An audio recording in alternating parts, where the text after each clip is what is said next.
In a gas turbine engine, the air is drawn through the intake by a compressor, which is attached to the main shaft. At the end of the shaft, the turbine is attached. Air drawn through the intake by the compressor will increase in pressure and temperature as it passes through the compressor stage of the engine. However, the successive increases and decreases in velocity practically cancel each other out. Air leaves the compressor and passes to the diffuser, which converts the velocity energy to pressure energy. On leaving the diffuser, the air passes into the combustion chambers. Of the total mass of air passing to the combustion chambers, approximately 25%, known as primary air, enters the flame tubes through the flame tube orifice and is used for combustion. The remainder of the air passes along the outside of the flame tubes, entering through dilution holes in the side of the tubes, and is used for cooling. Each combustion chamber is equipped with a burner containing a swirl-type atomizer, and through the atomizer the fuel is injected under pressure by the fuel pump into the combustion chamber, where it mixes as fine droplets with the incoming primary air.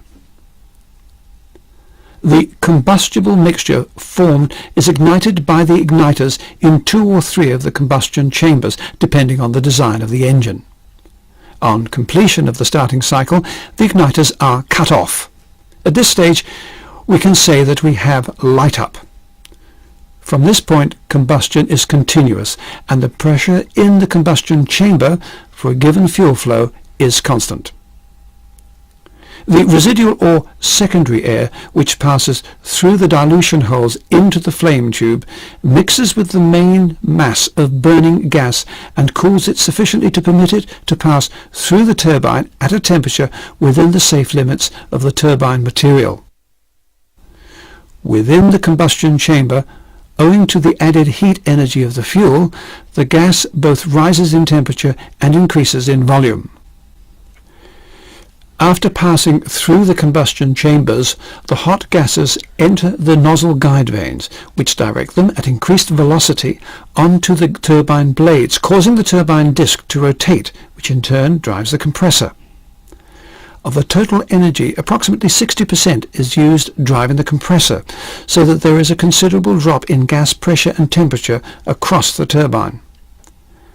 The remaining 40% of the energy after driving the turbine and the compressor is used to form a high-speed jet, which has a substantial residual pressure.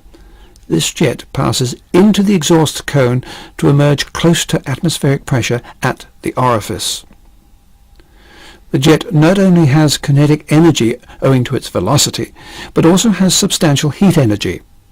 However, the heat energy is released to atmosphere and is consequently wasted.